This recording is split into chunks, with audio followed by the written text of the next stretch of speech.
see face to face. I didn't realize Could that hide. Connect Conference you had merch. Yeah. Beyond, I like that hat. Yeah, man. We had the Let's Grow. Did you theme have a this lot of year. those, or was that just a special one for you?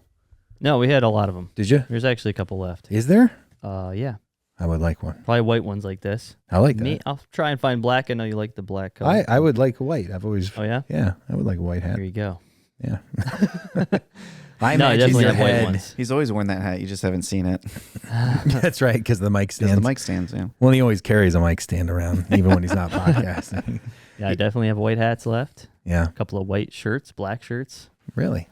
The Let's Grow logo. I'd like to go shopping. I actually have somebody working on the 2025 Connect Conference merch today. They're supposed to be giving me a mock-up. Oh, really? Yeah. Is this a company that we hire that's offshore, or is it somebody that's in-house? Oh, yeah. That was a serious question. Once I heard offshore company, I was like, we're not Hard to tell, isn't we're it? not doing anything weird. I didn't say you created a tax shelter for the... No, usually like I'll just I was like Freudian slip, he knows. Oh, no. Yeah. That's why I put the church My finances. offshore accounts. We run everything through Sweden. No, usually we use custom ink or rush order tees, stuff like that. That's all US based. Of course. It's all US based. Well, I normally order my merch from Yelp. Yeah, from Yelp. That's what I do. Alibaba. This is a Christian t-shirt company that saw our conference online and thought that it was really cool and loved what we were doing and reached out and Wanted to contribute. gave a ministry discount to say, hey, we would Wow. love to do your merch this year That's awesome. and kind of partner with that. So yeah, we're going to see what they come up with. Made the Way Clothing. Drumming up business. Drumming up business, baby. Yeah. Yeah. Cool. Lots of cool stuff happening. We're going to go to Kalahari retreat in January. Oh, man. I might have to show up Registration to just that one. opened. Come, I would love that. as long as you drive. Well, I wasn't going to. Drive a van for us. Oh, that's different. Yeah. Would you drive a van full of youth? I would. All right. I think I'd be First volunteer I secured. think I'd be an entertaining. No. I said I would. That's a I heard I possibility. will. Yeah, very different. We'll play the tape back. We need to loosen that hat. How much? I would say my head is probably 1.5 times larger than yours. I think. Is your head bigger than mine? It might be. I don't know. Yeah, I feel like, I got a big head. I do. I do. I have a small head. Yeah, Henry's got a little small head. Rachel's got a small head too. So, Anyway. well, I want to talk about this Kalahari thing. Are you guys staying the Yeah. night? Are you doing a... Yeah, it's a weekend retreat. Man, I love that place. I don't know why I haven't done it with this youth group yet. We used to take kids at a previous youth group I worked with. I've probably gone like 4 times. It's amazing. It's really well done. They're updating the inside. They're going to put in a new restaurant, I think. So some of that construction might be going on while you're there. Oh, construction. So the restaurant won't be there. There's 3 other restaurants, though, you can go to. Yeah. Sortino's is my favorite Italian restaurant. I'll make sure to hit that up. And it is in Kalahari, and I know that's a strange thing to say, but it is unbelievably good. Yeah. Just so good. I've never had a bad meal there. Awesome. Like, I really knows how to distribute cheese on a dish. He's very good at it. Well, he's not shy with it. I appreciate that. When I eat Italian food, Hey. I want to be concerned that I'm going to die due to the choking risk of how much cheese is on there. That's where I'm at. Okay. And he does a real nice job with that. You go into this going, this could be it. I do. This could be the last. Absolutely. Same with Supper. French onion soup. I gotta tell you, also with French onion soup is a gamble. oh, it is. It's just a lump of cheese on top. I've had it where there's still cheese on the spoon, and then there's some in my stomach, and it's all attached. Yeah. It just stretches. Yeah. Oh, it never comes off the spoon either. No. You gotta just throw that spoon away if you're the dishwasher. I do Like, love it's it. over. Do you like French onion soup? Cakes on. Yeah. I Okay. won't order, I won't go for it, but I But like if somebody force fed you, if it's served, if someone makes it, I don't know. I like it. okay. But I've never, ordering it. I guess. Yeah. So you would eat it I would if eat it was I available, like it, yeah. but it's not your first choice. No. And what about you? Would you order French onion soup at a restaurant? Jim? No. Really? It's like low tier for me. Yeah, it's Wow. not something I have ever ordered, I don't think, at a restaurant. Wow. No. There's just too much involved in that. I feel like there's the same amount involved in You're it. the one that wants to go to a Michelin star restaurant. That's different. That's completely I'm gonna So- pay so for that. much involved in that food. I So want to be involved in that. Oh, okay. But breaking through this cheese lump to get So it's to not just a broth flavor issue for you. is just for $15, For not $15. it's just not cutting it for me. So you think that French onion soup is too complicated of a soup? I don't think it's like too complicated. To I eat. just not even to eat. too It's much just work. Labor intensive? no. It's not the labor. It's nothing to do with You're that. just better than it. Yeah. I'm just better than it. You're just yes. an elitist. You're a Yeah, soup yeah. elitist. I think there's just so many, better Peasant soups. food. I get what you're saying. no, it's just the texture. It's really just broth with cheese on top. Like it's just not. What about that my crouton and those favorite. caramelized onions? Got I diverging like French viewpoints onion here. flavored stuff. This might be the Like you get strongest I've French onion found. flavored chips and stuff. Like that Yeah. stuff's really good. What is your go-to soup? Ooh, go-to soup. Chili. I know we've talked about Oh, it is Def- chili season, but we don't want to get Mark started.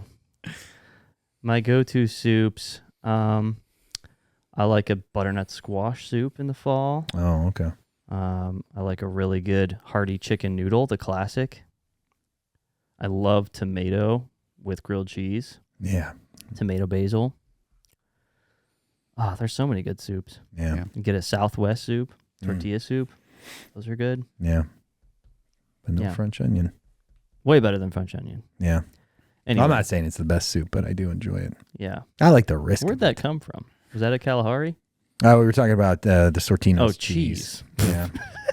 Man, So what's going on at this conference then? Is it, This offshore conference. yeah, So Yeah. you're doing a lot. So there's a soup mixer, French onion at the beginning.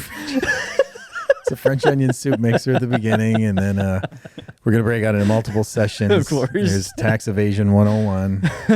Right.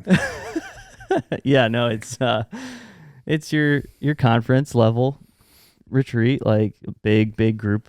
It's like 3,000 or so youth usually show up from like Michigan, Ohio, Indiana, different churches, worship, crazy games up front. Is there a theme or a main? The theme is speaker? drive, but they just came out with that this week, so I don't know what the scripture is yet. Oh, Should be Theme is drive. It looks pretty cool. The graphic right. I'll send out to you parents, and then a few speakers all weekend.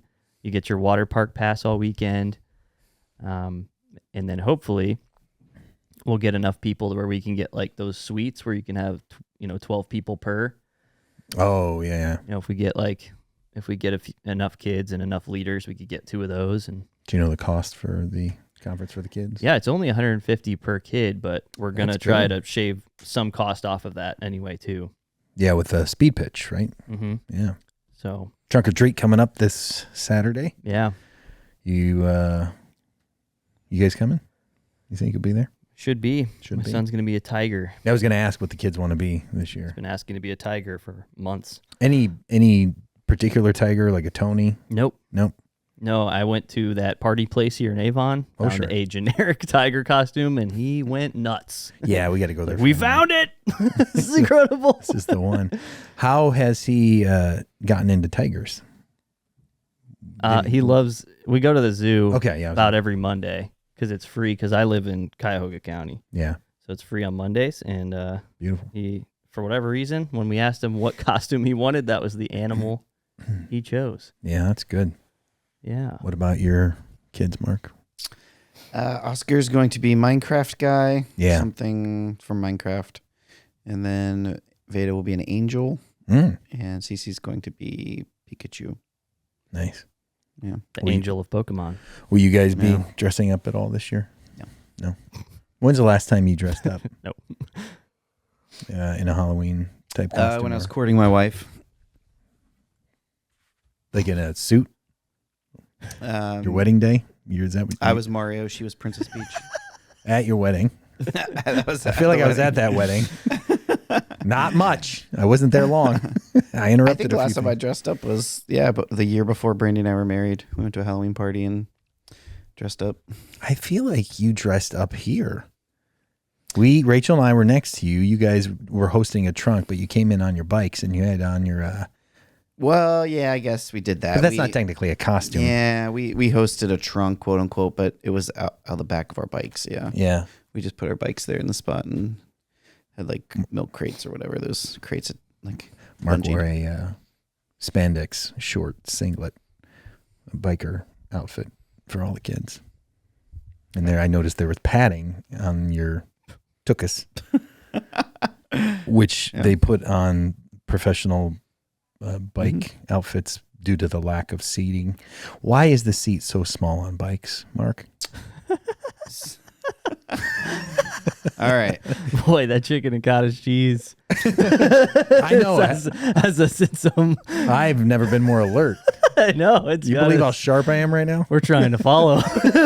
Yeah, you are sharp. So there's a reason I've for never it. truly eaten chicken and cottage. We'll edit that out. Yeah, thanks. Sorry. That's good. Okay. Yeah. Question. So, yeah. Q&A. Yeah, so like road bikes, the seats are typically very small and very hard. They're very firm. Yeah. They don't have padding, and so road cyclists have the padding on their clothing. You sit on it on your clothes, and the reason for that is because road cyclists typically go much longer distances, and first of all, it's faster technically, the way your bike is structured, but it's also actually more comfortable in the long run, because if you've got padding on your bike seat, over time you're slowly bouncing. And so over time, the more you bounce, like even if it's like these imperceptible bounces that you're bouncing up and down on the padding on the seat, and it actually is just, it's harder on your body because your body then acts as the shock absorber. Yeah. So the padding on the clothing is technically more comfortable. So that's the firmness of the seat. What about a little more space on the seat? Is that just for aerodynamics And weight. weight? Yeah. Okay. Yeah. Yeah. The lighter the bike, the better. Okay. And a lot of weight can come in that seat. Oh, yeah. I noticed today when I pulled in that you had a bike rack on the back of the car again. Yeah. Are you headed on a bike trip or did you just come back? I went out last weekend. Went on Friday through the Metro Parks. By yourself? Yeah. Nice. Have you ever gotten into cycling at all, Chad? Did you get into that? Not like Mark has. Yeah. I mean, I would ride my mountain bike around when I was a kid from point A to point B and have fun in the summer. But like buying myself a bike that I would actually take for trips and stuff, not really.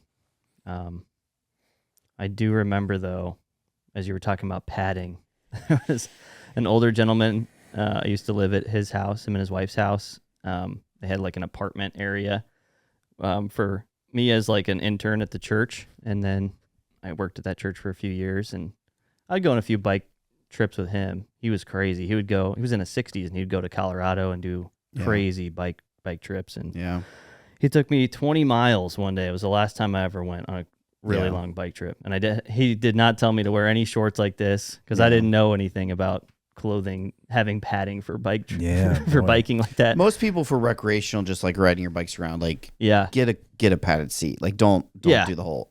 We're talking like these people who go like 30, 40, 50 miles. Like that's when you do the hard like. You've done 100 or something, haven't you? No, I've never done 100. Oh, most I've ever done is like 50. That's a lot. That's a lot. Boy, I did 20 on Friday, kind of by accident. I didn't mean to go that far, but where I was wanting to go was farther than I remembered it being. And are you allowed to listen to music when you do that, or do you? Are you allowed to? I have no idea. You know the law. You probably can't. But like, do you want to know and hear your surroundings because you're on a bike? Or I do. I've never used any kind of What'd you think about for safety? They make the ones though, like there's those bone conductor headphones that cyclists will wear. You can still hear because it actually sits outside your ear and goes in through your ear bone. I don't know about That's that. crazy. Yeah. It is crazy. I have seen those, but and they work pretty well from what I hear. But you can still hear everything outside because your ear canal's open. So you find that kind of trip relaxing? You enjoy that? Were you sore from that? Actually, I mean, yeah, my bottom was sore because Yeah. I hadn't ridden that far on that bike. Yeah. But how many gears do you have on your bike? My road bike has 18. 18 gears? Yeah. How do you know what to do? What to choose? Well, I mean, Just based on it's- fatigue? the and terrain? derailleur in the back is 9 gears, so it's 9 gears split by two on the front. Okay. In the front, I pretty much always just stay in the large gear, the large ring. So I only really ever, and even between those 9 gears, I probably only ever actually use 5 of them. Yeah. Yeah. A lot of tension in the automotive world between people that drive gas cars and electric cars. Yeah. Car enthusiasts will sometimes, get at one another. Yeah. As a manual cyclist, how do you feel about electric bikes? I think it's much worse in the automotive, that feud. Is it really? Oh, yeah. I would be okay with an electric bike. I've actually thought about it sometimes for commuting, just so I don't. The hard thing about commuting to work is, like, I'm just so sweaty when I get here. And we don't have, like, a shower or anything. So, like, Yeah. I got to, like relax and get my heart rate down. And I'm just a mess. Yeah. But if, like, you had an electric bike, you could assist and you wouldn't have to, be more reasonable. No, they look like a lot of fun. Yeah, but there's some cyclists, the diehards have a pretty strong view of that. I'm sure there's some out there, that Yeah. are. Henry wants one so bad. And A lot of them, though, like the pro cyclists are like, they want more people cycling. And this is a way to get more people cycling. Okay. More people on the roads to get a safer culture of people who just are used to seeing bikes. And if that means getting them on an electric bike, then they're all Yeah. for it. Because it's just, it's still better than a car in their view is what I'm saying. So I saw kids in the neighborhood those things go 25, 30 miles an hour just zipping by some of those electric that's what bikes. frustrates me. Like in the It's metro parks, crazy. like they'll do the multi-purpose trails, which you're allowed to bike on. Yeah. And I do bike on, family rides and stuff, but people are also just walking those trails. And people come around corners on these bikes and they're going a solid 20, 25. And Jeez. like they whip around and like it's probably too much for these trails. Yeah. Even though it's technically a bike and technically you're allowed on that trail. But I mean, they're close to taking people out, Yeah. especially if there's like, Yeah, you would they're at that walking their speed. dog or Mhm. they just go a little too fast. Like if you're going that speed, you should probably just stay on the road. Yeah. Usually when I'm driving through the metro parks, those cyclists are on the road still. I Yeah. don't see a lot of people using those paths. Yeah. Well, the road cyclists are on the road. cyclists, yeah. But like these kids are getting these electric bikes, Mm. but they never go on the road because they're just not used to it. But they'll still go at full and they're going like the same speed as like a full on road cyclist. Yeah. Like a road cyclist will go about 20, 25, a good one. And that's about how fast e-bikes are governed to go. You can go Oh, are about they? 20, Okay. 25. And it's just a little too fast. Not the place to use that. What's No. your top speed on the bike? Have you ever done that? I mean, back when I was actually doing it, I could average up to 20. I was getting close to that speed. Yeah. I can't hold that speed now. Like now it's much, much lower, but Yeah. yeah. That's exciting stuff. Yeah, man. I haven't seen you ride too much this summer. I haven't. That's Yeah. why Or ride to work, I should say. I'm trying to get back into it. That's what I did this weekend, and I left the bike rack on the car to Yeah. keep me inspired. And I rode your Keep bike reminding one me. time, your Yeah. fancy one. It was unbelievably light. yeah, Yeah. Cannondale. I think you might have ridden my old one. Whatever it was, I The could felt. pick it up with like 2 fingers. Yeah. Yeah. Yeah, road cyclists are weight weenies. They like their bikes as light as possible. Yeah. What did that thing weigh? Like 11, 12 pounds, something like that? My bike, I think right now it's around 17 pounds. 17 pounds. Okay. Yeah. Yeah. Yeah. It was very, very light and very uncomfortable. Yeah, I did not care for it is. that. We got, I don't know, bikes from Walmart a couple of years back. And when Henry got a bike, because I didn't own a bike, and Rachel had one. She's had the same bike since she was like 10 or something. It's a Raleigh. And Yeah. the thing is, it looks brand new. Yeah, But we got the big old padded seats yeah. because we just can't do it. Oh no, that's what you should Cruiser. get. That's Yeah. what people should get. That's what yeah. I want. I want the cruising bike. That's yeah. it. We have the attachment to put Ledger in, but we have more like cross what do you call those? The hybrid bike. Yeah. So we have more of that. Like it could be a road bike, but it could be just more recreational. Yeah. But we've just Hybrid, been it's a finding, hybrid, yeah. yeah, we've just been finding like trying to put this thing with ledger in it on this kind of bike with these thin wheels is not working. So Yeah. we need one of those Raleighs. Yeah. That thing We is. got a trailer bike last year for CC. Yeah. Ledger might be getting old enough to do that. What is that? The It's- training bike? It's a trailer bike, so it's one wheel and then it's got a long arm that will attach to your seat post. Oh, gotcha. So he can sit there and he can actually pedal too, Yeah. but he also can just be pulled. But he Yeah. have to like sit up fully. You'd have to be able to trust him sitting up. I'm going to work with. You actually can have it if you want it because CC just got a new bike and I don't think we're ever going to use it again. I Nice. think she's graduating from it. You might be ready for that, something like that next summer. I'm going Yeah. to work this winter. We got it because we were going to do a Pedaling. long ride, like of some distance when we went camping. yeah. And CC was just way too young to keep up with us. So we just got, it's pretty cool. It's like, I think I've seen those. yeah, you've probably Yeah. seen him around. Yeah. Yeah. Yeah. He's got the training bike. I forget those brand, but those are cool. Oh, like the without pedals. Yeah. Yeah. We had those too when our kids were young. And then I The just balance saw, bike. yeah, Yeah. balance bike. We Yeah, just that's the saw, way to go. we just saw a video of putting their bike inside and like have some kind of stopper on the wheels and then put something on your TV, a Oh. video that looks like they're biking. Yeah. And then the kid's just like going with the TV. And I'm like, oh, that's a great idea in the winter to get him practicing pedaling. Yeah. So Henry that's what we'll just work got on. his training wheels off this year. He was terrified forever. Oh, I bet. And I didn't push it Yeah. because if he never rode a bike in his life, he'd be all right. Like it's, obviously it's fun, Yeah. but I'm like, man, I'm telling you, if you get these things off, you'll be fine. And of course, within like maybe 2 minutes, no exaggeration, he was fine. Mhm. Yeah. And he went for it. Now he's trying to get it, be a trickster. He wants to do Yeah. a wheelie and As he should. all this stuff. Not on our road. Our road is just way too busy. E-bike road. Yeah, too many scooters. But yeah, I need a bike. I don't have a bike. I had that Walmart bike that I bought. I think, what was it? What's the brand that you get from? Huffy. Magna. No, it wasn't Huffy. It was a different one. Can't remember.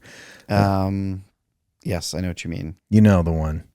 I can't think of it. I can't either. It'll come Oh, to well. mind. It will. I came out in the garage one day and Henry had Diamondback. flipped it upside down. I think that was it. Yeah. And is it Diamondback? Maybe it wasn't. But he had flipped it upside down and he was just cranking the pedal. And all of a sudden, I heard this noise because he tried to shift gears at the same time. And then a bunch of bearings just poured out of the thing. And I'm like, well, those aren't going back in there. Half of them rolled down the driveway into the sewer. I was like, well, that's done. He's like, I'm in so much trouble. And I'm like, it was too small anyways. I need a bigger bike. I think I got the wrong size. They say you're supposed to go get fitted for them. So maybe I'll do that next year. I was excited about these new arms. I thought about debuting them on the 100th episode. But I couldn't resist. Guess what, guys? Yeah. Boom, 100 episodes. Now we can see each other's faces. 100 episodes. I can now see Chad. Yeah, it's good. I can see Neil.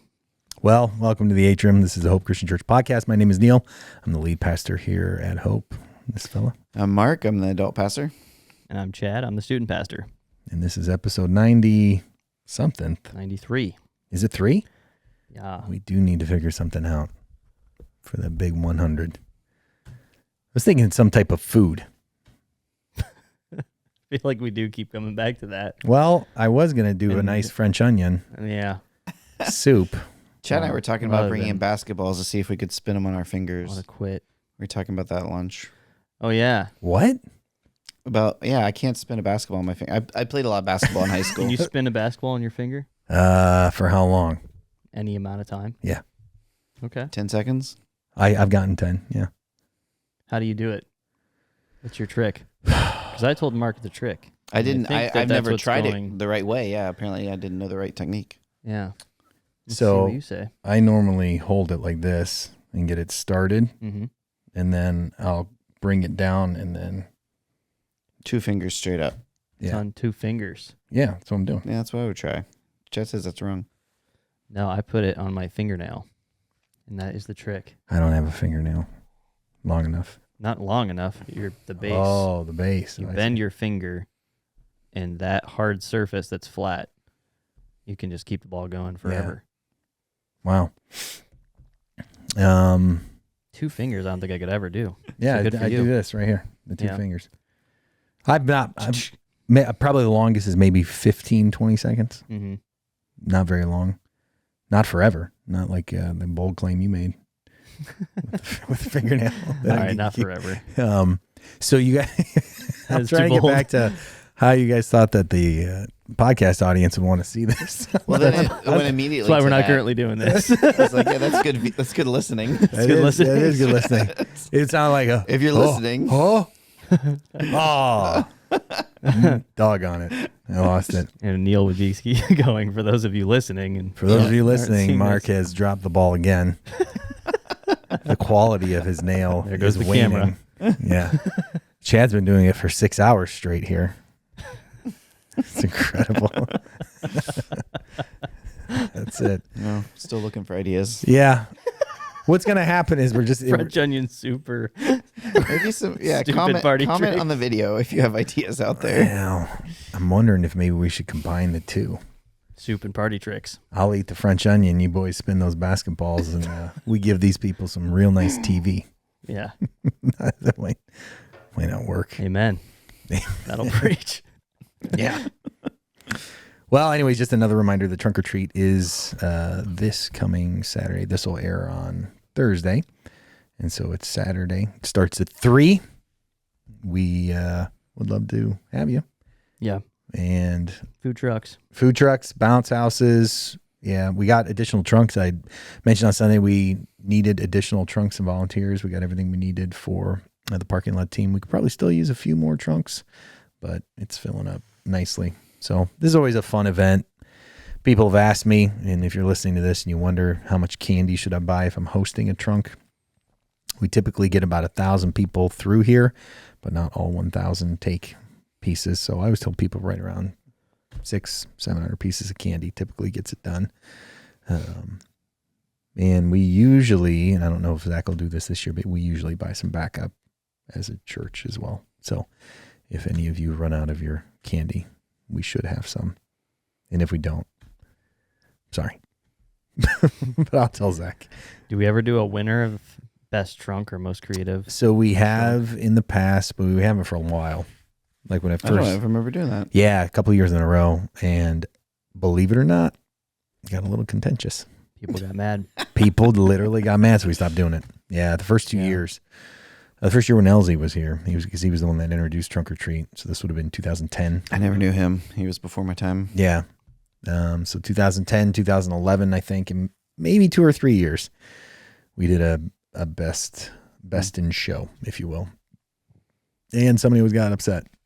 So, like, unusually upset. So Yeah. it was just like, really? What are you judging this on? Right, exactly. Presentation? Right. Yeah. Timing?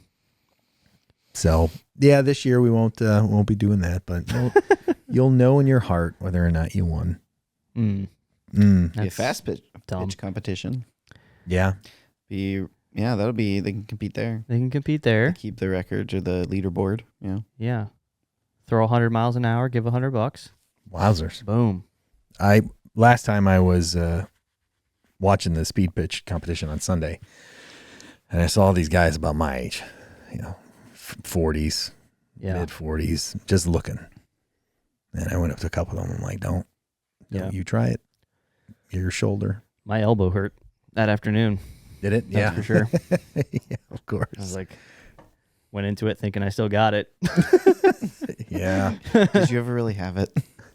And that was the other question that Was You know, baseball your thing? stuck to my mind the whole afternoon.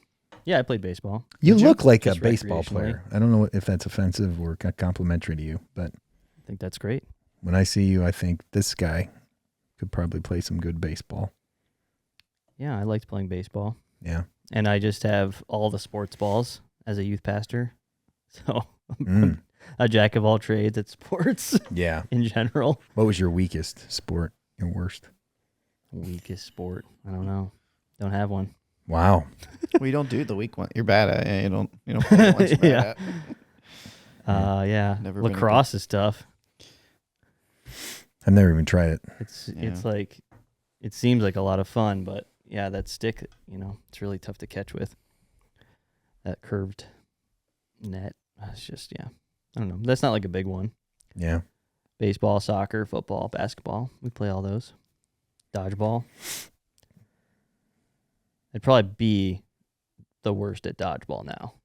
You think so? I think I'm past my youth pastor prime The in agility dodgeball, phase is. unless it's middle schoolers. Yeah. These high schoolers are much taller than me. The kids are Throw much faster than me. The kids are big these days. They are, man. Yeah. Yeah. I got hit in the face at 9 Square. It's this Sunday night by a kid that was taller than me. And that hurt, huh? Spikes. Well, basically, yeah, if you're tall, 9 Square is literally 9 squares above each person playing. Oh, it's that yellow thing I see you post. With the nets Yeah. or with the ropes, and you're trying to get the ball over into somebody else's territory, and if they drop it or they can't pop it out of their square into somebody else's, they're out. What's the texture of the ball? It's like one of those big balls that are in Walmart in the middle, in those Oh, yeah. Okay. stanchions. Yeah. Yeah. Kind of like those. Oof, I love that thing when I was a kid. Yeah. I liked a nice, fresh rubber Yeah. ball. But my nose still hurts, Does it? even with that. He spiked it hard. Yeah. And He was It's okay. saying something. Yeah. it's okay. Showed him grace. Shared the gospel. This is why the average tenure of a youth pastor is 2 years. Yeah. Because they're like, I'm not doing this anymore. Yeah. This is ridiculous. Yeah. This can't be what God wants. It's okay. No. Got him Good. back. How? Just got to get him back. Oh, okay. This is revenge. Got to get back in there, Mm. spike it back. Yeah.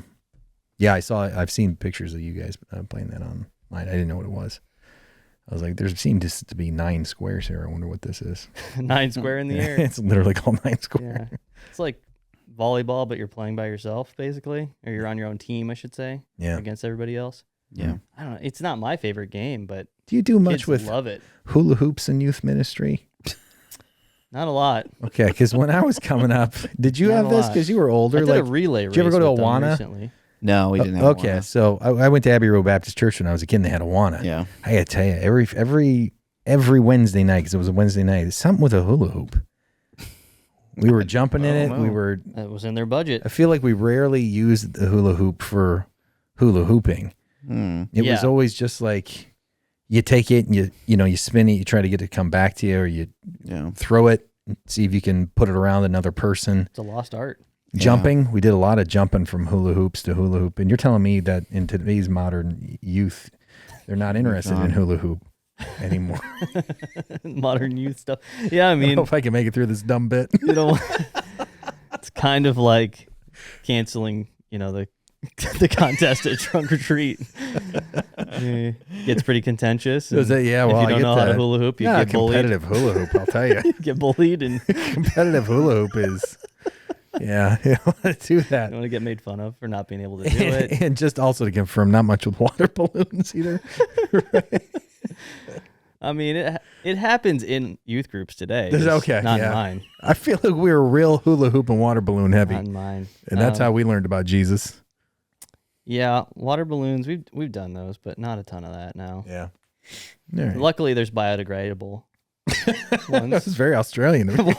It was not meant to, but it was a very good Australian accent. Biodegradable. Oh, yeah. See, I'm I say sorry. stuff like offshore, and then the accent comes out. I I'm might not sorry be as about dumb it. as you think. Oh, it's biodegradable, yeah. How much Bluey have you been watching? Too much, apparently. Oh, man. Slips out. All right. I don't know why that struck me so funny. Well, it was accidentally really good. I think what's so funny to me is we were looking at each other dead in the eyes when it happened. It's the new mic And I could stands. tell that you knew something happened. And I knew it happened. I just tried to keep moving along. And I know that your eyes were like, please just let it go. Mine were like, I can't. That happened because of the new mic stand. It did. That's exactly what happened. Made eye contact. This is why you get them, this kind of magic. This is podcast gold right here. It is. We're just going to start here. All right, episode 93-ish. Anyways, let's talk about Sunday. Sunday. Well, actually, why don't you talk about Philip? Because we didn't podcast last week because we took new staff photos. And so this room was rearranged. The lighting was rearranged a little bit. And we had some additional, we had to take photos of the elders and some additional people on this past Sunday. So we didn't want to, Edwin was, kind enough to offer to redo things. And we thought, well, let's not have him do all that work. So we took last week off. So you preached about Philip. Yeah. Yeah. And Philip, the fifth apostle. He's always listed fifth on the lists. And we actually get some stuff about him. He actually has dialogue. Not every apostle has dialogue. Yeah. It seems like the first half of the apostles seem to have details and dialogue, that sort of stuff. Second half, we don't get as many details at all. But Philip, we have most of our information from him through the Gospel of John. So there's some indicator that John knew him, or they might have been closer than other brothers in the ministry. But we get a few instances of Philip. We get the calling of Philip and Nathaniel, which you went over this Sunday as well. yeah. And then he's called out by Jesus in the feeding of the 5,000. And then he's also he's not called out, but he speaks up at the Last Supper, and he kind of is rebuked a little bit by Jesus for just not getting things right. And so that was kind of my take on it. Was Philip is, first of all, he is a guy who brings people to Jesus. He brought he went and found Nathaniel, and he's also the Greek visitors that want to talk to Jesus in Jerusalem, like they go to Philip and he brings them to Andrew, and Andrew, they bring him to Jesus. So he's kind of like Andrew in that regard. Like he brings people to Jesus, and he's that's a good thing. But then in the other two instances, the other two stories we get of him, the first one, he's kind of put on the spot with the feeding of the 5,000. Like Jesus singles him out and says, Philip, how are we going to feed all these people? And he kind of, it's a test of faith, and he kind of fails. He kind of says something that's not good. He says, 200 denarii wouldn't be enough to feed all these people. Yeah. And even then they'd only get a bite. And so Jesus was testing him, and he kind of fails the test, and then Andrew does the same. And then at the Last Supper, Jesus is teaching them, and he tells them, I'm about to leave. And so Philip speaks up and says, look, Jesus, just boil it down, show us the Father, and then we'll be good when you leave. And Jesus rebukes him a bit and says, I've been with you for so long, you still don't get it. I am the Father. If you've seen me, you've seen the Father. I am God. And that's kind of it. Like, we don't get that restoration that Peter has, where right. Jesus comes back and says, restores him. We know Philip was restored. He was never out of, the good graces of Jesus. But if you look at just those two instances, it's kind of like Philip's the one who gets things wrong. He's the one who was put on the spot and failed to answer. And then when he did speak up, he said something that kind of put all the disciples on blast. Fibroblast. That's right. Yeah, I shared that story about when I was put on the spot one time in college, and in the scheme of things, like, that was a very insignificant moment in my life. Yeah. But I will remember it till the day I die. Wow, It's a vivid memory that's like scarred into my brain. And there's some sort of that feeling with Philip, because we go through like 5 chapters in John, and no one is called by name. They're just referred to as the disciples. And then we get to this verse, and it says Jesus looked at Philip and said, Philip, how are we going to do this? So Philip is like put on the spot. And this is an introvert, and like I relate to that. Like, like that feeling. Like, it's not a matter of like, having the right answer. It's just a matter of being put on the spot can be very uncomfortable. And, we can empathize with Philip. Like, he wasn't the only one that blew it. Like, all the disciples blew it. And even when he's rebuked at the Last Supper, it's not just Philip being rebuked. Jesus, that message is to all the disciples. You guys have all been with me so long, and you're still not getting this. So all that to say, Jesus' love for Philip was not based on what he knew. It was not based on the fact that he could pass a test or quote a doctrine or say anything eloquently or even say anything correct. The fact that Jesus went and pursued Philip, he went to Philip and found him and said, "Come follow me." That's what Jesus' love for us is based on. It's on his character, not on the fact that we can get it right, so to speak. That's where mercy and grace comes in. And Philip, eventually went to a martyr's death. That what church tradition tells us. He was solid. He was given the Holy Spirit after Christ left, and that empowered him to do amazing things for the church. And we have that same Holy Spirit, and we have the same love and grace and mercy from Christ as Philip had. That's such a good message because, even as someone who's worked at a church for 14 years, someone that was, came to faith, given faith at, age 4 and baptized at, just as I'm, turning 6, and I still feel this desire, pressure, and still have this view sometimes that I still have to earn something. Yeah. And I know I don't, but I still have this thought, and it's not about repenting of sin, things that you got to do, but it's like somehow I have to be good enough. Like that. And I said on Sunday, when I was kind of explaining what you had said, as I was setting up, the pursuit of, we need to be eager to learn, was like, God's love for us isn't based on who we are, it's based on who he is. And that's such a hard thing to wrap your head around. Yeah. And you can understand it in, from an intellectual and spiritual standpoint, but then to live in it and rest in it, that's the thing. Like it's still trying to earn God's favor, and I'm not trying to earn salvation, but still thinking that, and it's not, again, about fighting sin. It's about, can I be good enough for the Lord to, there's still we still end up in this spot where, we want to do Bible studies and we sign up for things and we want to dig in and know more. And we can fall into the trap that even subconsciously, sometimes in the back of our heads, we're thinking, I'm doing this so God will love me more. Right. Yeah. And that's what I was trying to get at. Yeah. And I didn't have a lot of time to focus on it because we still should be learning more and more about God. And really, you kind of followed up, you kind of gave the second half of the message. I had found your notes that you had cut out.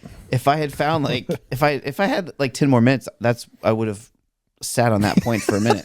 Oh, okay. They're saying you could have done my whole sermon in 10 minutes. Oh, no.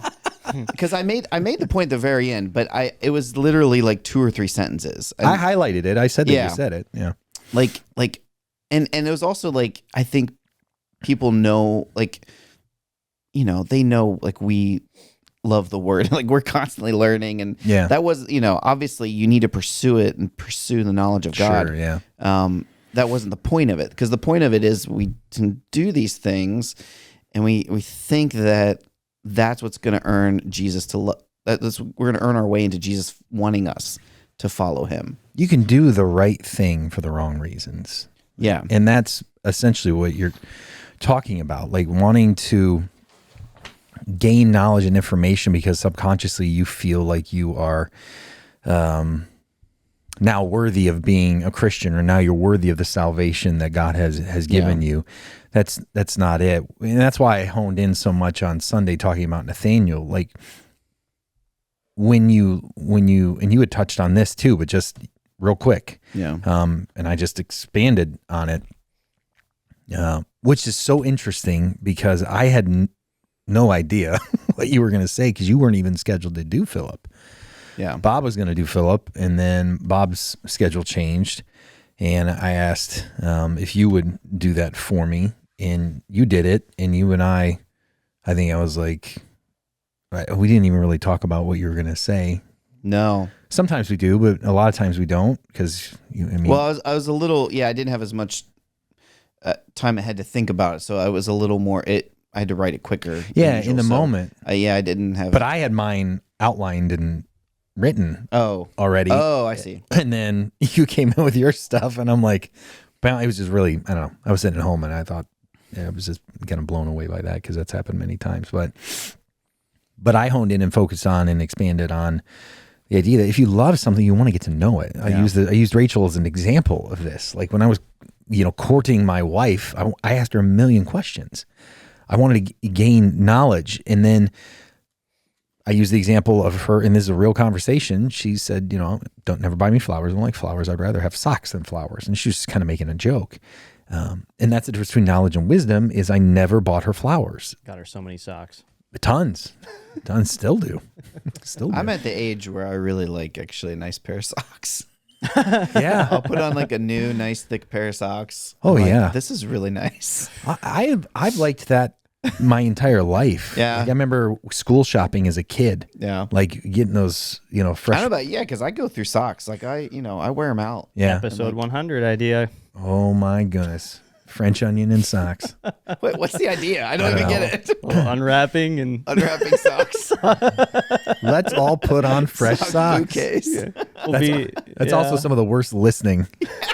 I know. We'll just ASMR this thing and just put our feet down on the carpet. And you'll just hear, yeah. All right. Dry fit. But yeah, if you and I took what you said and I kind of flipped it on its head in a sense, God's love for you isn't based on how much you know about him, but how much you know about him is an indication of how much you love him.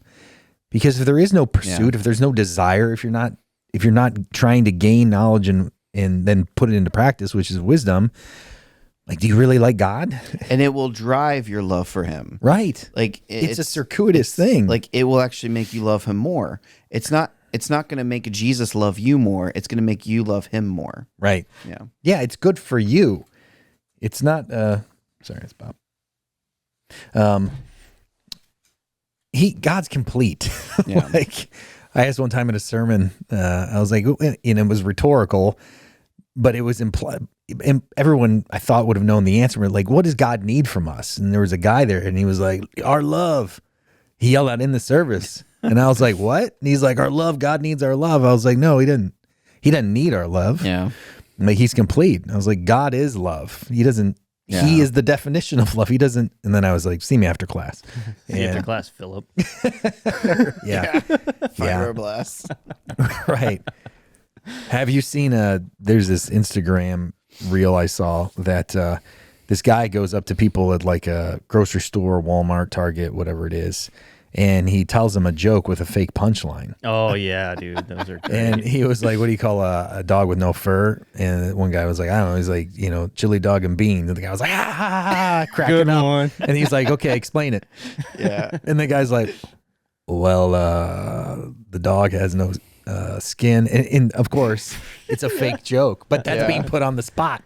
There's a Yeah. comedian that That's a good. I've seen Real. reels of. He's like an intense in your face. He yells and like he's just a 10 energy wise. And he'll run up on the street, do that with a microphone and shove a microphone in Oh yeah, Bill's face. Like, Billy on the street. yeah, Billy. Yeah. It's like, I'll give you $5 if you name and like, and he did that to a woman. He just ran up and he like shoved this microphone in her face. Like, name a book, name a book. And she's just like, and she couldn't name a book Yeah. for anything. I Those saw are you. the best. I saw you crumble at Aladdin's one time. Oh yeah. Yeah, with the Mark ordered soup. Speaking of soup, and the lady's like, "Do you want cheese on that, feta on that?" And he was like,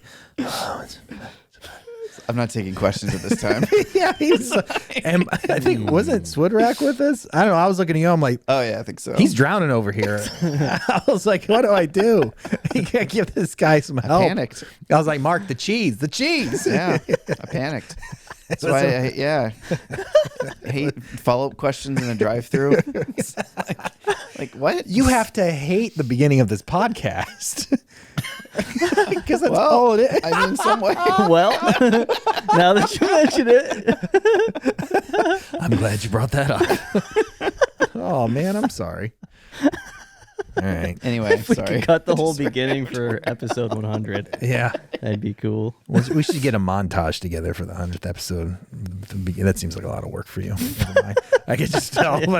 I mean, You're like, listen, man, I got water balloons and hula hoops to get ready for Wednesday night. I don't have time to do a montage. yep. And that's what it I was. said I've got hula hoops. Yeah. Well, I thought you did an excellent job with Philip. And like I said, I was sitting home watching at home. And of course, the joke about Illyria is. All right, so let me clarify. the Oh, joke here we about go. Larry. Let's get it on Well, the record. first of all, I didn't grow up in this area, so I'm not like I came here as an adult. Like, it was not personal. Like Illyria, like I don't really know much about Illyria. Do you think anybody actually got I mad do know- about no, it? I don't Okay, think I don't so. think so either. Yeah. I do know that I was told once that there is a street in Illyria that ambulances won't go down anymore if it's past dark. That's about all I know of Illyria. Yeah. It's just like a random, and someone was like, "Why didn't you just say like L.A. or some random?" I was like, "Well, Because it's in our county, and 'Cause that's what makes it it's- fun. It's a joke. well, but it's also like Nazareth was local. Like that was It like was, that yeah. was the local city. It had to be like something like that they would to make the point." Yeah. But when I said the joke on Sunday, I said I made this joke In a Bible study. in a Bible study, Yeah. and I said I don't make this joke anymore. I know. Yeah. Yeah. I knew that, and I just exploited it anyways. I went with the narrative. Well, I made the joke, and I was then Yeah, follow the second right. punchline. Was I don't make that joke anymore. Right. That's the thing. Yeah. Yeah. So I did grow up in Illyria, and Illyria is significantly worse now than it was when I was a kid Is growing it? up. Oh, yeah.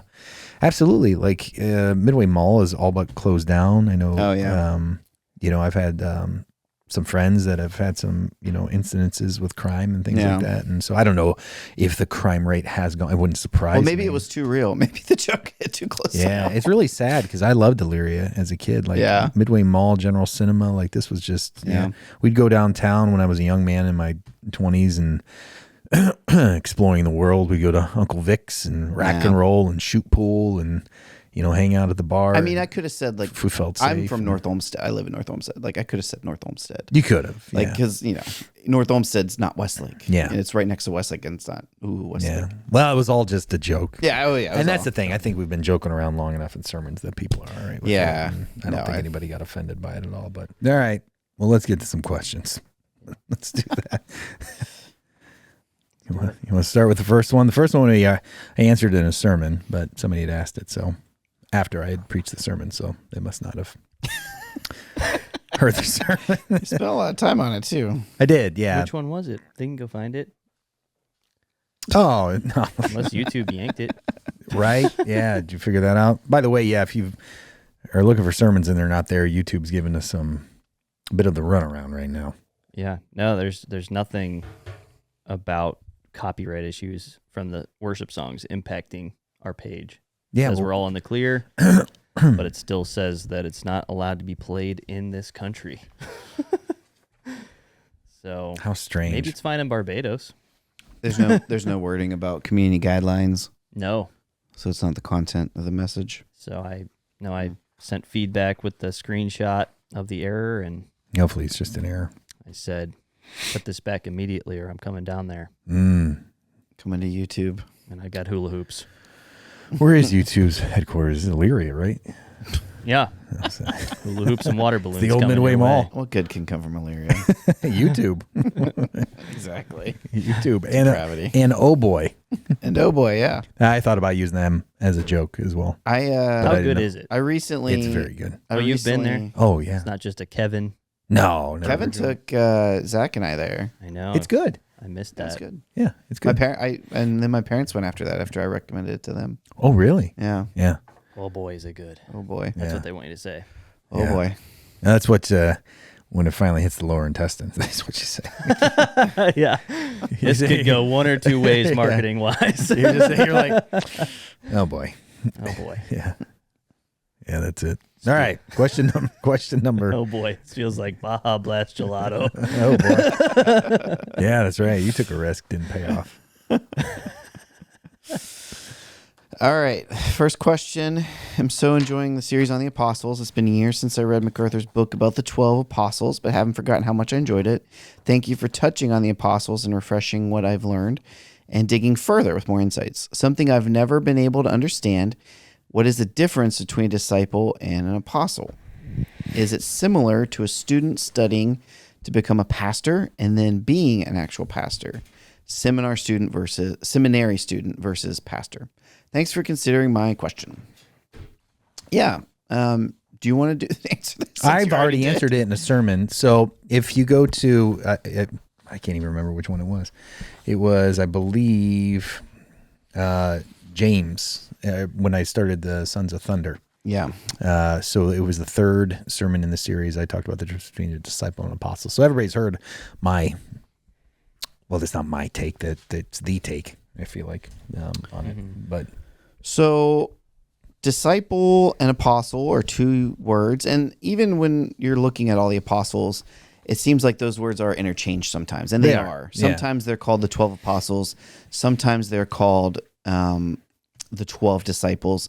Even the disciples just refer to as the 12. For the originals. The originals. The OGs. So I distinguish it between like lowercase d disciples and uppercase D disciples, and the same with apostles. There's like lowercase apostle and uppercase A apostle, capital apostles, because there is a class of 12 men that were the disciples. Yet all of us are disciples. Every one of us. We're all called to be disciples of Jesus Christ. The idea of being a disciple is that we are a learner. The word in the Greek basically means a learner, but a learner that learns by following. So this was very common in that day, in the day of Bible times, for especially in Jewish culture, for there to be these rabbis or teachers or great men of great learning that they would have followers that would follow them around and learn what they could, with the hope of them, the disciple themselves, one day being a rabbi themselves, or being someone who had their own disciples that would follow them. And so Jesus uses this method, this model of teacher, disciple, and he teaches that. The Great Commission says, go and make disciples. So a disciple at heart is someone who learns by following. And as Christians, we do that. We learn by following. And we do that. The only difference, though, is that in that day, the idea was a disciple would eventually become the master and would have their own followers. We never become the master because our master is still alive. Normal masters would get old and die, and then the disciple steps up into the role of master.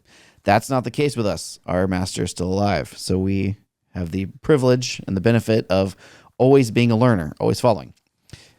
The capital D disciples, there were 12. They were the 12 men who, when they're commissioned, we're told were also called apostles. So they're given this distinction of being an apostle. However, it's kind of the same with disciples. There's 12 apostles, but then really, as believers, all of us are apostles in a way. There's the office of apostle, which, as Neil said, is closed. There's 14 of them. That office is closed. The idea of being an apostle means to be someone who is sent as a messenger, someone who's sent out, not even just as a messenger, but as a representative, as an ambassador sent on mission. So the 12 apostles were men sent with a specific mission. Yeah. And even when Jesus was training them, we see little snippets where he would send them out on mission to go and heal. He gave them the power to heal. He gave them the power to cast out demons, and he gave them his message. Yeah, the authority to preach it. They were given the authority to preach his message. And this is actually from the MacArthur book she referenced reading, which is what we're doing with the men's study right now. MacArthur talks about this Aramaic word shaliah. And a shaliah was somebody who was sent out from the Sanhedrin, and the Sanhedrin was the ruling Jewish council. Think of like our Senate in our country today. In the Jewish country, they had the Sanhedrin, these men that would basically lead and legislate and rule and also act as spiritual authorities and all that. But they had these men that were called shaliah, and they would be sent out and they could speak on behalf of the Sanhedrin. So they had the authority of the Sanhedrin, but they weren't people who would speak their own opinion or their own message. They were men sent out with the authority of the Sanhedrin to speak for the Sanhedrin, to speak the Sanhedrin's message. And that's kind of the backdrop of this idea of the apostle, this ambassador who is not just somebody, it's not just a messenger saying, I've got a telegram for you from Jesus. It's someone who's being sent out with the authority of Jesus. That's why when Acts says that the church is based on the foundation of the apostles' teaching, Acts 2:42. they have the authority of Jesus. So that the teaching that the 12 apostles would go out with became the grounds for the church. That's before they had the closed canon of Scripture. That's what they had. They had the apostles' teaching. That's a very key detail there. Acts 2 doesn't say it was based on Jesus' teaching. It was based on the apostles' teaching, because Jesus gave them the authority to teach and preach the message that he taught and preached. Yeah. So all of us as believers are disciples. In a way, all of us as believers are apostles. We're all sent out with the mission to be the sent one, to bring the message of Christ to other people. We all have that commission. It's in the Great Commission. Go and preach and teach. That's being an apostle. Teach them to do what? To obey all that I've commanded. That's to be a disciple. So in our calling, we all are lowercase d disciples. We're all lowercase apostles. But the office of capital A apostles closed. And you could also say the capital D disciple office is closed as well, because sometimes the 12 disciples are also referred to as the 12 apostles. So there is a difference between the two things. We also know, in discussing the 12, the 12 disciples are called the 12 apostles. We're also, though, given the impression that there's a lot more disciples following Jesus than just these 12 men. Yeah. The first sending out of disciples was 70, Right. but there potentially could have been hundreds of people, because anybody that's following Jesus, looking to learn and looking to be like him, is a disciple. So this question, is it similar to a student studying to be a pastor, an actual, like being in school versus actually being a pastor? Not quite. That's not a great analogy, because as a Christian, you're a disciple till the day you die. A student is a learner, and you're a learner till the day you die, whether you're in seminary or not. Yeah, you never graduate from that. You never graduate. Yeah. And being an actual pastor is not the same as being an apostle. No. In fact, Ephesians 4 separates those two out for us. Mm-hmm. Is that what you got? That's what I got.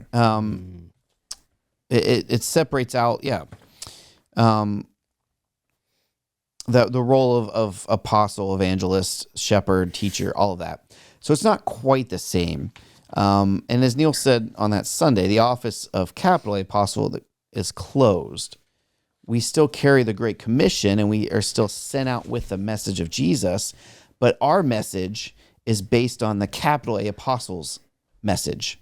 The foundation of the church, the Acts 2 foundation of the apostles' teaching is what we're bringing. Yeah. So we're bringing that. We're not coming up with more foundation. The foundation's already been built. It's already been laid. We're now just taking that message of the foundation to other people to hopefully add more stones to the building. Mm-hmm. So we're not coming with a new authority from Jesus. Yeah. We're coming with the authority given to the apostles and teaching and teaching that message, which is the message of Jesus. Yeah. Yeah. That some of that message came through the apostles, and that's the other distinction. I had a whole section that I had to cut out for that sermon, and the language that I was using is, now we're disciples that are ambassadors. We're not apostles, because we're all Christ's ambassadors. We represent like an apostle does. We share the message. The difference is there was new revelation coming through the apostles. We see this in Scripture. The New Testament. The New Testament, Yeah. That's what it's from. Like you look at Paul, who is number 14 on the list, and we just got done studying Romans this year. That's new revelation through an apostle. God is speaking. In Ephesians 4, it says God gave the prophets and the apostles.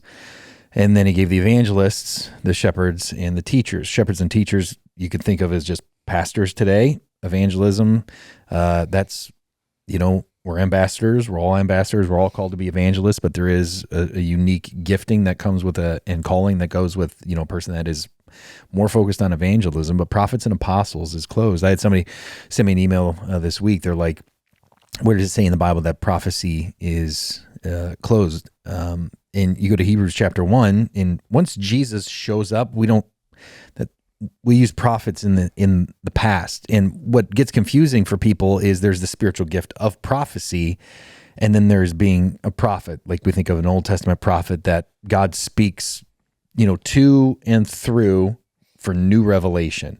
And Old Testament prophets was a lot of new revelation, and New Testament prophecy is explanation of what has already been revealed. And I did a sermon on this back in 2017 in a series called Untapped. And so kind of give that distinction. But we don't have prophets and apostles anymore. We've got evangelists, and we've got, pastors. But like Mark said, you can, however you want to designate it, lowercase d, uppercase D, lowercase A, uppercase A, but just for the sake of words, we're disciples that are called to be ambassadors. Those 12 were disciples that were called to be apostles. We got something percolating over there. Yeah, Revelation 19:20. Yeah. Yeah, the testimony of Jesus is the spirit of prophecy. Yeah. Mm-hmm. Yeah, I can read the Which Hebrews. couples with Hebrews 1. Yeah, Hebrews 1, yeah. many times. In many ways, God's spoken through his prophets. Yeah. Now he speaks through Jesus. Yeah, once Jesus came on the scene, then things, we had no need And then for... 2 chapters later, Jesus is called an apostle in Hebrews 3. Right. Jesus was an apostle in the way that he was sent with the authority from the Father. From the Father, yeah. And that's the perfect. Obviously, Christ is the typology of everything, but yeah, that's the typology. That's what he's representing. What Christ has done from the Father, the apostles are now doing from Christ. Right. Hebrews chapter 1, long ago, it many times and in many ways God spoke to our fathers by the prophets, but in these last days he has spoken to us by his Son, whom he appointed the heir of all things, through whom also he created the world. So once Jesus came on the scene, we didn't need any foretelling prophets anymore. God speaking through these men. Because they were pointing to Jesus. Because they were pointing to Jesus. Right. This was the point of it. That was the whole gig. And now he showed up. So The past couple of weeks, I've tapped back into a book that has been translated for us that you can find called The Apostolic Fathers. And I really like going back to that and referencing that, because that is the early church after Paul taking Acts 2:42 seriously and putting into practice being devoted to the apostles' teaching and doing church and governing church as leaders. And how did that look? How did that play out for Christians in that day? It's really cool how they talk about baptism and communion and how we take this seriously in our walk as Christians. Yeah. So it's really practical for you. we're going to talk a little bit about devotion on Sunday. There you go. Yeah. Ties right in. Little teaser. Fantastic. A little foreshadowing. It can be confusing, though, I think, for people, because you do get, disciple. And then you got John that doesn't, at least I couldn't find it. And if somebody finds it, let me know. But I don't think he uses the word apostle anywhere. I think he's just all disciple. I couldn't find a single text when I did a word search for it. And again, I might have missed one. But yeah, it can be confusing to people that we'll say office, and that's a good way to put it, of apostle is closed. But a lot of that has to do with the specific calling in this, that Jesus had for these men. They were ordinary men with an extraordinary calling, but also revelation, like not as in the book, but as in, things being revealed. There is no more revelation. God has revealed all that he wants to reveal in accordance to his word and through his word. And the danger of calling yourself an apostle is that, you're putting yourself and your calling in the same genre category as somebody like Paul, who talked to Jesus, like had conversations with Jesus. And Yeah. Yeah, if you're commissioning somebody as an apostle on church staff, that is unbiblical. That's what it comes with. The Right. people today who would call themselves an apostle Or a prophet. Yeah. or prophet, they see themselves as equivalent to Paul, receiving these direct downloads of new revelation that they're commissioned to share with the church. They're saying they're building on the foundation of Acts 2. Yeah. They're building on the original apostles' foundation of what and you know, It's a cold take. to extrapolate that is that they're what they're saying then is of equal authority with Scripture, and that's a whole can of worms. Yeah, God Why has a the message for Reformation everybody happened. else, and they're the mouthpiece for it. Like Yeah. that's a crazy. That's why the Reformation happened. Well, yeah, that's true. Yeah, but that happened a while ago. It happened a while ago, And but we need history another one. repeats itself, man. Yes, it does. I think so. But another important distinction you've made is these guys were sent with the physical message from the person of Jesus Christ. Right. Even Paul, the 14th. So Yeah. they met Jesus. They were that specifically was one of the commissioned and three chosen by conditions, Jesus to be- Christ. He had to be alive while he be was an on the apostle. earth and Mm-hmm. been called directly by him. Yeah. Been a witness to the resurrection. And you So, see that yeah. some of those qualifications, if you will, when they're choosing Matthias. Like, choose from among us one who's been with Yeah. us since the beginning. Right. Yeah. I love that story because they're like, God, show us the way. We got to roll the dice. It's so interesting to me. Yeah. Like, because every, the die is cast, but the Lord determines, the Yeah. outcome. The lot Yeah. was cast. Even it harkens back to the ephod, the Urim and the Thummim. Yeah. Is that Australian? Urim and the Thummim. Oh, Biodegradable. I believe, and I've never requested Sappador Australian expert, Chad Painter. Chad Painter here with the weather. That's great outside. I think Accidental Australian should be the podcast title. I'm in. I accidentally Australian. I accidentally Australian. Real bad today. Real bad today. Oh, man. I don't know if I'll ever forget the look in your eye. It's just the Man. best. Talking about being on the spot. I've seen that look in people's eyes a lot of times when they're talking to me. Yeah. They're like, oh, no. It's over. Something happens to your Yeah. pupils. I'm a terrible person. That's the problem. I just can't let anything go. But Yeah. this is a great question, though. And if you'd like to hear it in the sermon, yeah, just go to the Sons of Thunder Part 1 on the YouTube if it's still up there. Hopefully, And she still one's has her there. MacArthur book. oh, there you go. It's chapter Yeah. 2. Well, yeah, Go to chapter 2. He can probably tell He you too. I he unpacks guess. it there a little bit as well, Yeah, just because she mentioned it. I haven't read that. I'm going to read it when I'm done with this series. I'm going to read that book. Yeah, I'll read it someday too. Yeah, you read it many times, didn't you? I'm leading it right now. You read it that Sunday you preached on Philip, didn't you? No, I I'm just kidding. I actually avoided the Philip chapter, so we'll do that next week in the study. I'll Yeah. to see what's there. That's how I am. That's the reason I'm not reading it, because I want to wrestle with it. Like that's why I'm here, is to, anybody can just read somebody else's take on it and put it in their own words and claim it to be their own, which a lot of pastors and preachers do. I'd rather wrestle with the text and maybe get something slightly, maybe take a different view. Somebody came up to me on Sunday after I preached on Philip, and they had read the MacArthur chapter in preparation for Sunday. Oh. And they're like, I was reading it, and I was like, no, I see why they gave Philip to Mark. And then my head I would be like, well, it wasn't supposed to be me. And then I'm like, Why? and now I'm wondering what the book says, because it's like, what? I'm not sure what's considered. Yeah. But maybe it is like, it probably was, being put on the spot. Is it one of those the people whole- that thinks I'm dumb? It's What? there's do you people mean? that think you're smarter. There's just that group of people that like Mark's the intellectual Philip's and the Neil. guy that gets everything wrong. What do you mean? He's like- No, not Philip. You like Philip was such a complex character. I see why why they Oh. gave it to Mark.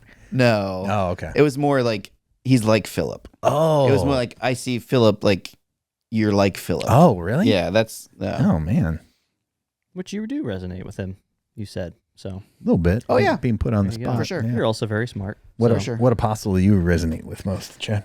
Do you He's think? not the one I claim. I Wow. claim John. I've always claimed John. Oh, you think you're like John? The beloved. Yeah. I feel like I'm more like. Feel like John is a poet and a crier. But he a little wasn't. bit. No? Yeah. No, he was a son of thunder. Yeah, He was a fisherman. He was a he rough was and a, tumbling. He was kinda- a man, like a manly man, A warrior poet. and he was a man that wanted to be the greatest in the kingdom. Yeah. And he wanted to call down fire. Like, but that's actually where MacArthur's book goes on it. Like, we see that transition. He becomes the poet. He becomes the one who understands love. That's why he talks about love the most. But that's what he had to learn. That's why he had to transition, because he was all about truth, truth, truth. He was the one that said, "Hey, these guys were healing in your name, Jesus. I put a stop to that." Yeah. And he had to learn humility. He had to learn to soften his edges around truth. Yeah. Yeah. But yeah, like, he's known as the one that's, up against Jesus's breast, and he's pale and soft and like flowery. No. But yeah, he That- wasn't necessarily that way. But Jesus, like, that was Jesus' transformation in him. Yeah. And then he became the one known for love. Anyway. Yeah. No, not an apostle, but I resonate with Jacob. I'll be making that lentil stew as the Trail Life boys are out hunting, Deceiving your brothers. deceiving my brother. Well, that part's a little, Yeah. but I get it. Making a chili, Is that why I get you, bro. Is that why you took my preaching chair the other day? Yeah, exactly. To take it in front of our father. This is my son's chair. Wow, This must be Neil. Yes, That's I'm the- the lead pastor. that's the part. That's the part I didn't like about him. How did but- you come up with that sermon so Man. quickly, son? Well, your God provided Wow. it for me. Wow, you become the part of Jacob you hate the most. Oh no. Yeah. I feel like I can identify with Peter a lot. Like, just that, he was just so Yeah. jumpy, hot-headed, Yeah. oh, get out of the boat. Like, that's the kind of idiot I feel like I would have been. Like, If you had a knife, you're gonna take some guy's ear off. yeah. Dude, yeah, I'm yelling at cars in traffic. I got you, bro. You also said your dad your dad used to yell at you and call you Nimeth. Yeah. That struck me. Yeah. That seemed odd. Really? Yeah. Because, his name's Nimeth. Yeah, He would took on yell. a coach. Like, as a kid, like, I always Point of called view. my friends, like, by their last name. That's very common. Yeah. But, like, within the family, it doesn't make as much sense. He had unique discipline. Yeah. Yeah. That was interesting. Yeah, he would Stuck out to yell. me. He would yell Nemeth, Hmm. like when you get upset. But just with me, like my sisters would never Yeah. respond. Would your friends call you that too, though? No, No? no, Huh. no. I Interesting. only had the one. Well, we talked about nicknames. Yeah, Yeah. I had two nicknames. One hurt real bad, and the other one was like, eh. So. But yeah, no, he didn't. My friends didn't call me Nemeth. Yeah, yeah. He would yell. He was never Neil David Nemeth. Yeah. My mom would say that sometimes. Neil David. But my dad would just get real stern and yell, Nemeth. Hmm. And I'd just perk up. He was a scary dude, man, when I was a kid. He's just a big 6'2", 270 pound, Yeah. type A, That was, he was terrifying as a kid. And very loud and booming voice, but yeah. Great question, though. you gave me Jude. Was there any thought behind that? Or just random You're such a generator? Jude. Am I Jude? I don't know. Well, I give you, it's that Thaddeus. I switched it to I had Jude in Did the you list. give Chad Thad? Yeah. Nice. Well, I had Jude in the original, and I actually had Edwin change it to Thaddeus in the bumper because I wanted to give you, because that's what he's called more than anything. You get Judas Not Iscariot, but he probably would have been named Jude. But I was trying to help people memorize it, and I thought if you put a Jude and a Judas or two Judases, and then I thought, because Thaddeus is just weird, but then I thought, let's just change it. But no, I didn't. Most of the time when I put the series together, or the schedule together, I tried to do something that I think somebody might enjoy. With this, it's so up in the air because it's like, I know the type of preaching that Mark likes to do. I feel like I've got a good handle on what you like to do. And so, but these guys, there's not much on.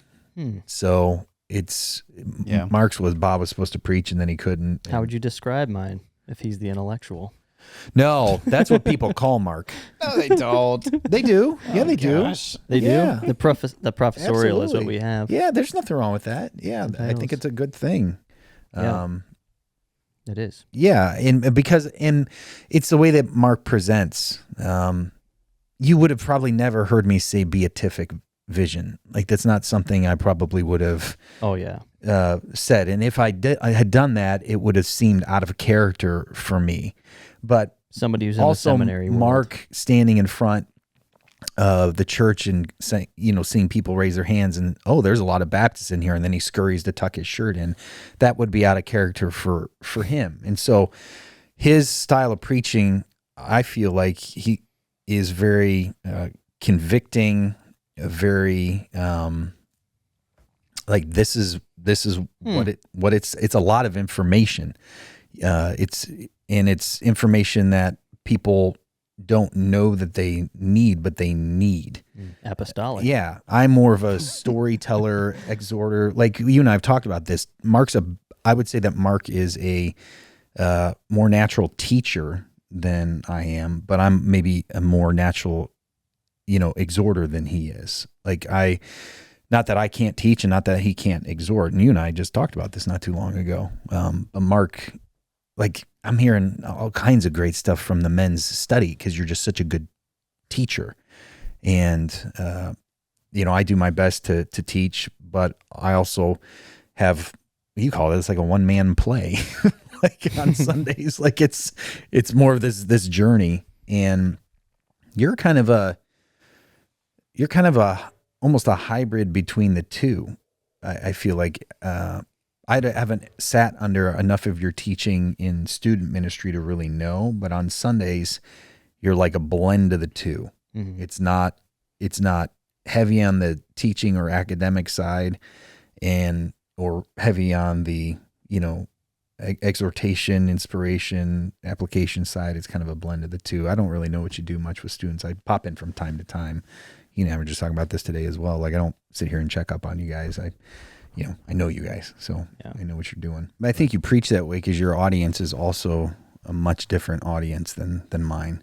Mm-hmm. Like if you went too much on the academic side, I think you'd probably lose the kids.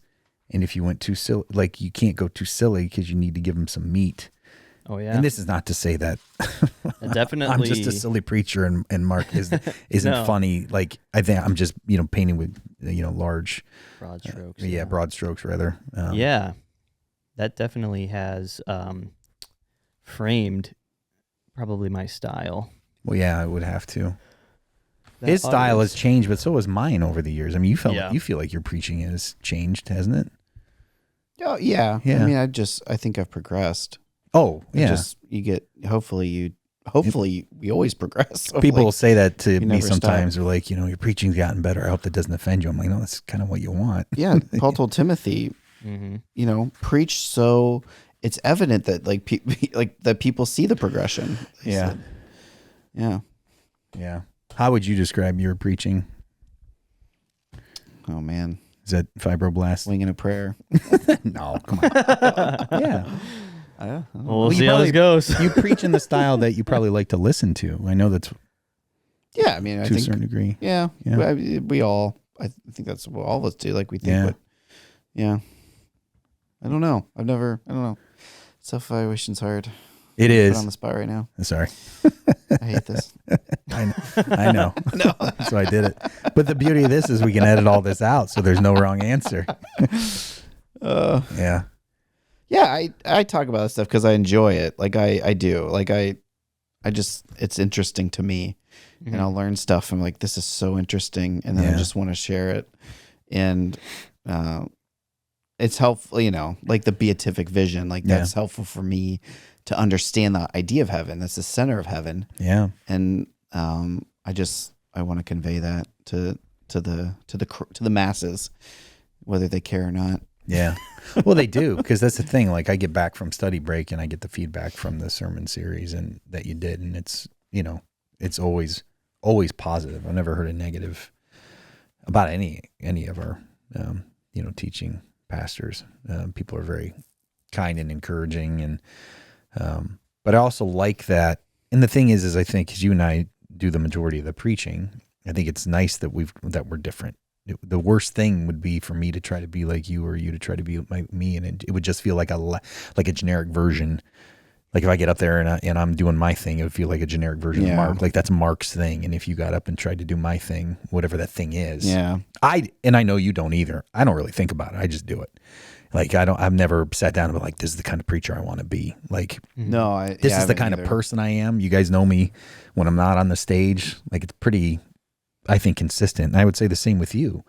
Like the conversations we have on the podcast are the same conversations we have on lunch, and it's the same stuff that you talk about on a Sunday morning. That's part of the thing, and you can't communicate this to people, but people have asked me in the past, like, "Oh, what makes Hope Christian Church different?" Like, because they're like these guys are actually like it's real. Like this is not some show. It's not smoke and mirrors. Yeah, we're all broken. We were all messed up, but like there's not some weird version of Chad, in the back office, and a different version on a Sunday morning, and a different version on Wednesday, and a different version on the podcast. Like there's consistency among the staff, and everybody has gotten comfortable because we've been together for so long that we feel the freedom to, talk about things. Yeah, at Elevation, I remember a couple years ago, there was a guy who he was starting to preach, and he'd take Furtick's place, and he was like Furtick light, like he was being trained in Furtick's image, and so it was just like Furtick light. it was like a less Diet Furtick. yeah, I was like, well, this isn't quite what I wanted. It's like Dr. Rocket. it was. It's like a sugar-free Furtick. Is this stevia? Yeah, Stevia Furtick. Steven with a PH. Yeah, There it is. But Yeah. he was just clearly trying to be Furtick, and Right. like that's what Yeah. they wanted. They wanted just to continue, give Furtick a break, but continue. Still have that same feel. Yeah, have the same feel. You can, I don't know, you can feel that to me. Like you can smell that. Because it was down to like, I think he even had like the same beard and like same Never wardrobe. seen that. It was like, yeah, Usually those guys just bring in heavy hitters, big names that are just as big as them. Right. yeah, I've seen Judah Smith preach it Oh, in, right, in his yeah. stead at Elevation before. Yeah. It's like they're just buddies yeah. that fill in for him, but they're like celebrity pastors. Yeah. Well, but Yeah. I mean, that goes, along with our discussion of disciple. Like that's what, you grow up under somebody, you learn, you do become like them. Like Yeah. Yeah. my teaching has been influenced by yours. Like Yeah. there's no doubt about that. Just this is, the environment I'm in. I sit Right, under your yeah. teaching every week, and that's gonna. Yeah. And sometimes I will not, I don't want to be too different from you, like in the sense like I'm not giving like 8-point sermons or anything. Like Right. No.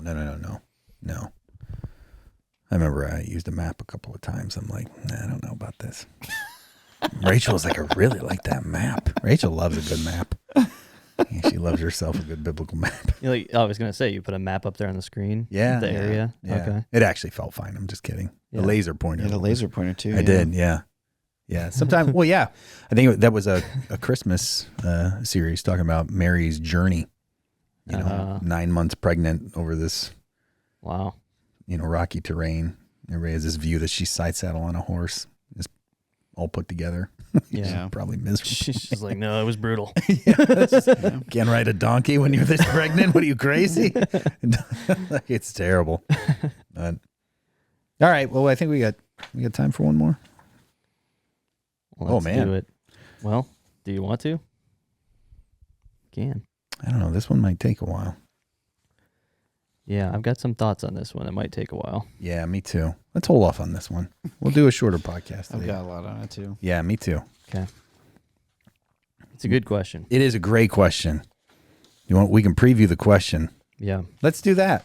Let's preview the question, Yeah. and you guys can consider, those of you that are listening, consider what you might answer, and then why don't you come back next week, and then we'll figure it out.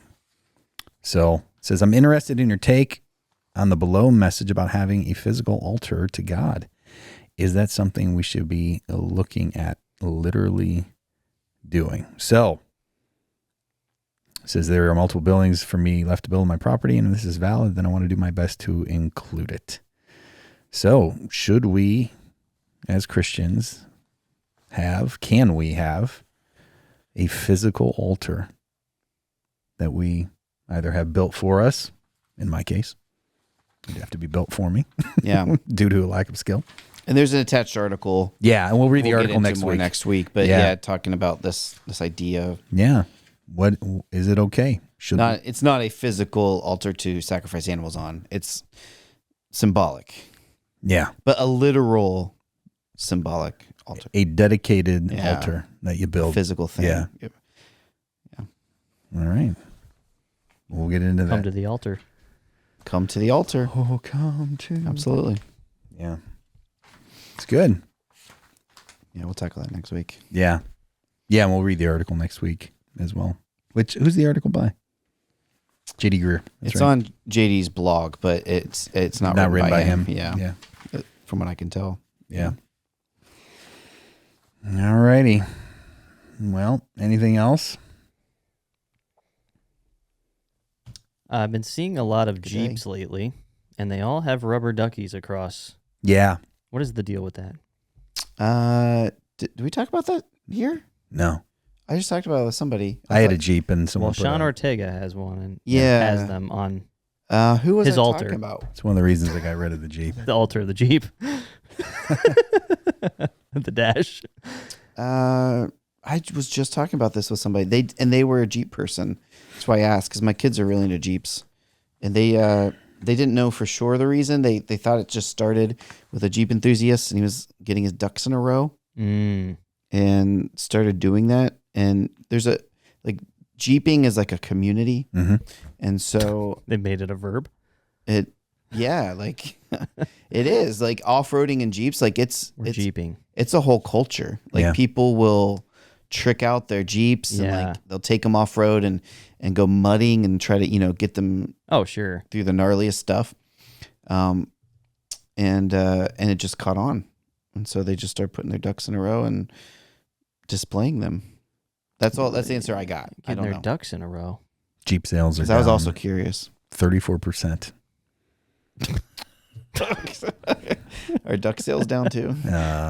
They had an think they're all-time up. high of about 991,000 units in 2018, and so they're down about 34% this year. So the rumor is that Jeep has decided to make the move to remove the option of an automatic transmission on any Jeep for 2025. They're going to make them all manual, and they think that's going to boost Jeep sales, which is That's a terrible What? decision. seems like the worst idea. This is rumor. It would keep me from buying It's one. not confirmed yet. It is true that the sales are down, though, but competition in that particular, I mean, you've got the Bronco now. You've got, and Jeeps are expensive. Like if you want to get a really nice Jeep, you're $65,000. Oh, yeah.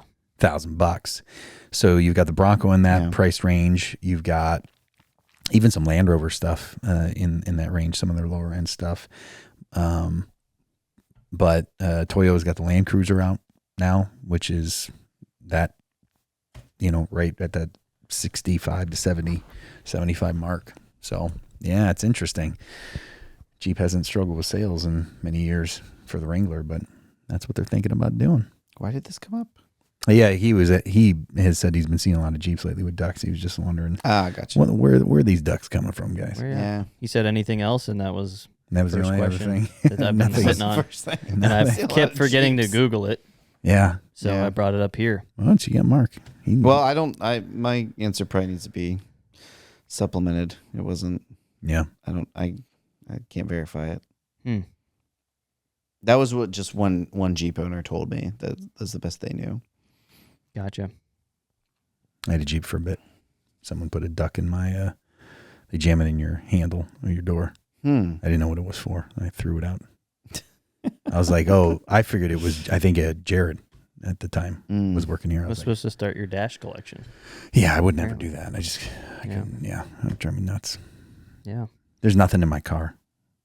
Like just clean. and- Shocking. Yeah, I know. Where do you take it to get it clean, or do you I just told clean it someone yourself? last week that your office looks like we're looking for a lead pastor. Is that what is it? You said this? It's like you're just in there until we find a permanent guy. Like Yeah, he's just a go-between. The interim guy for 9 years, Yeah. 10 years. We're there's between nothing in pastors. your office. I went in there the other day and I was like, you don't need books in here. Just threw all the books out. Like Just- Ryan from The Office. Like I could leave in 15 seconds and no one would ever know I was here. yeah, I know. This is how we operate. When Brandy was hanging out at the pool with us, Henry was petitioning her to come over because he wanted to show her his bike and Yeah. his scooter and all that stuff. And he's like, "Can you come over?" And Brandon's like, "I don't go over your house. It made me feel bad about myself." Or something along those lines. I was like, "Oh, come on." Yeah. Where's all your stuff? Yeah, exactly. We don't have it. We just don't have a lot of stuff. You don't have any like nostalgic bins of stuff? I have two. Two? Yeah, I have They're in the two. basement. And what about Rachel? 'Cause She my wife has 1,000,000. Rachel has two as well. And then Each has two. yeah. And Henry has one. Did you limit her? No, she's You said you she's get two of these He's a bins. disciple of Neil. I found a woman who's wired the same way I am. She's a disciple. Yeah. We would consider our house cluttered and messy now because of all the stuff that Henry has. But yeah, the condos where you got a real peek at how nuts we were. Like there was just nothing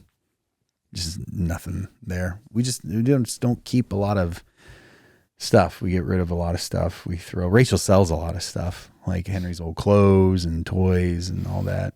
And then I don't have many interests. I like guitars, and so I've got a nice, room of. It's my studio. I got a nice space, with guitar and music equipment, but even that's, pretty organized, and I prefer organization. I can't handle much clutter at all. Like this drives me crazy. Like ducks. Like ducks. Yeah, I can't imagine putting ducks on my, I'd have a heart attack. Yeah, they're cluttering out their Jeeps. Yeah. They sure are. Yeah. Not my thing. I like to, and Rachel's a very organized, clean individual. Now you can be, have a lot of stuff and still be clean, but we just don't like a lot of stuff. That stuff, folks. Here you go. Jeep ducking is a fun and lighthearted tradition among Wrangler owners where they attach rubber ducks to their dashboard. They come in various shapes, sizes, and designs, adding a whimsical touch to the vehicle's appearance. Yeah. The practice of Jeep ducking originated in a small town in Canada in 2020. Oh, this is new? That's very recent, yeah. Huh. It's really caught on.